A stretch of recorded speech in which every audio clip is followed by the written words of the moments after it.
আসসালামু আলাইকুম, আশা করি সবাই ভালো আছেন। এই ভিডিওতে আমি আপনাদেরকে দেখাবো এসএমসি ফ্রুটি কমলার ফ্লেভারের এই টেস্টি স্যালাইনটা কিভাবে তৈরি করতে হয়।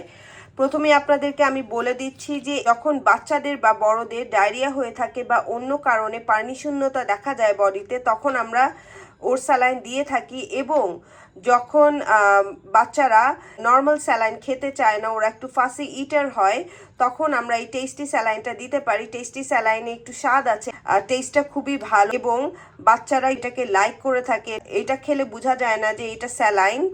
এই প্যাকেটের মধ্যে কমলার ফ্লেভারের টেস্টি স্যালাইন আছে এবং এই কমলার ফ্লেভারের টেস্টি স্যালাইনটা খুবই মজা, খেলে একদমই বোঝা যায় না যে স্যালাইন খাওয়া হচ্ছে।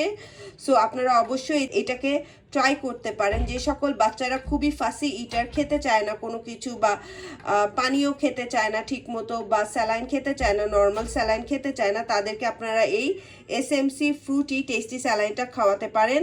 এখন আমি আপনাদেরকে দেখাবো এটা কিভাবে তৈরি করতে হয়। প্রথমে আপনারা একটি পরিষ্কার গ্লাসের মধ্যে 500 ml পানি নিয়ে নেবেন। পানিটা ফিল্টার্ড পানি হওয়া লাগবে অথবা ফুটন্ত পানি হওয়া লাগবে। এই 500 ml পানির মধ্যে আপনারা এই পুরো প্যাকেটের এসএমসি ফ্রুটি কমলার ফ্লেভারের টেস্টি স্যালাইনটা দিয়ে দিবেন। পুরো প্যাকেটটা দিয়ে দিতে হবে এবং সুন্দর করে নেড়ে নেবেন যাতে কোনো রেজিডিউ না বোঝা যায়, একদম পানিটা ক্লিয়ার হয়ে যায়, সুন্দর হয়ে যায়। এটার টেস্টটা খুবই মজার, খেলে একদমই বোঝা যায় না যে স্যালাইন খাচ্ছি। আপনারা বাচ্চাদেরকে এটা নিঃসন্দেহে খাওয়াতে পারেন। এই প্যাকেটটার দাম মাত্র 6 টাকা। আরেকটা জিনিস খেয়াল রাখবেন, পানি যাতে গরম না হয় এবং টেস্টি স্যালাইনটা বানানোর পরে পানি গরম অবশ্যই করবেন না। এই স্যালাইন ওয়াটারটা বানানোর 12 ঘন্টার মধ্যে আপনার বাচ্চাকে বা বড়দেরকে খাওয়াই দিতে হবে। এই এসএমসি ফ্রুটি টেস্টি স্যালাইনটা সকলের জন্য তৈরি করা হয়েছে, শুধু যে বাচ্চাদের জন্য তা না, বড়রাও এটাকে খেতে পারবে। আর সব কিছুই দিয়ে দেওয়া হয়েছে। এই প্যাকেটের দাম 6 টাকা।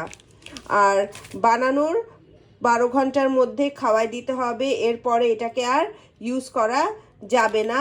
গরম পানির মধ্যে বানাবেন না, নর্মাল টেম্পারেচারের ওয়াটারের মধ্যে বানাবেন। আর বানানোর 12 ঘন্টার মধ্যে অবশ্যই এটাকে খেয়ে ফেলতে হবে। আর আরেকটা জিনিস বলবো, এটা কোনো প্রমোশনাল ভিডিও না, আমি নিজে এটাকে ইউজ করছি তাই বলে আমি আপনাদের জন্য একটা ভিডিও তৈরি করলাম। আরেকটা ইম্পর্টেন্ট জিনিস যেটা আমি বলবো, যে যতবার বাওয়েল মুভমেন্ট হবে ততবার আপনাদেরকে ওরসালাইন খেতে হবে।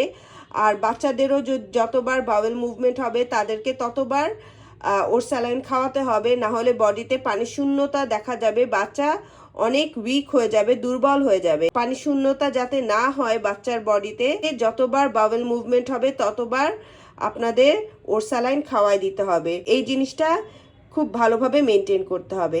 আশা করি আমার ভিডিও ভালো লেগেছে। ভালো লেগে থাকলে please like and subscribe to my channel. Don't forget to press the bell icon. Thank you very much. Bye by.